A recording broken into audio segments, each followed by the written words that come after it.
انسان پر جو بھی مصیبت آتی ہے اس کی 3 وجہ ہیں. ریپیٹ کرتا ہوں. انسان پر جو بھی مصیبت آتی ہے اس کے 3 ریزنز ہوتے ہیں, 3 وجہیں ہوتی.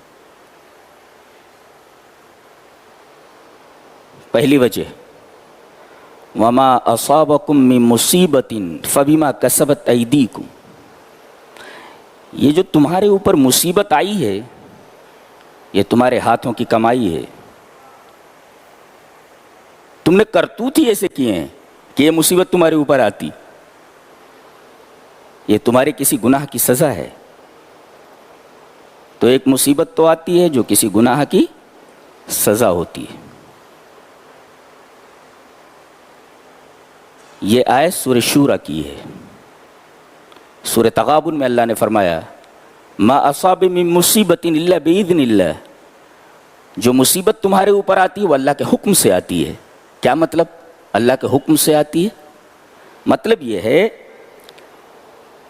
کہ اللہ کے حکم سے یہ جو مصیبت آئی ہے اس کا مقصد یہ ہے کہ تمہارے کسی گناہ کا کفارہ ہو جائے. وہ مشہور حدیث ہے, آپ سنتے رہتے ہیں کہ اگر کسی مومن کو کانٹا بھی چبھ جائے, جو کانٹا چبھنے سے جس کو تکلیف ہوتی ہے, اس تکلیف کی وجہ سے اللہ تبارک و تعالیٰ اس کے گناہوں کا کفارہ کر دیتا ہے. تو ایک مصیبت آتی ہے آپ کے گناہوں کو مٹانے کے لیے آتی ہے. یہ مصیبت بہت بڑی رحمت ہوتی ہے. اور تیسری وجہ اور تیسرا ریزن بہت ہی عجیب ہے, غور سے سنو. اللہ تبارک و تعالی نے کسی بندے کے لیے کوئی اعلیٰ مرتبہ مقرر کیا ہوتا ہے. کیا مطلب؟ اللہ اپنے بندے کو کوئی اعلیٰ مقام دینا چاہتا ہے اور اسے معلوم ہے کہ بندہ اپنے کسی عمل کی وجہ سے اس مقام تک نہیں پہنچ سکتا, تو اللہ اسے کسی بیماری میں مبتلا کر دیتا ہے, اسے کسی مصیبت میں مبتلا کر دیتا ہے.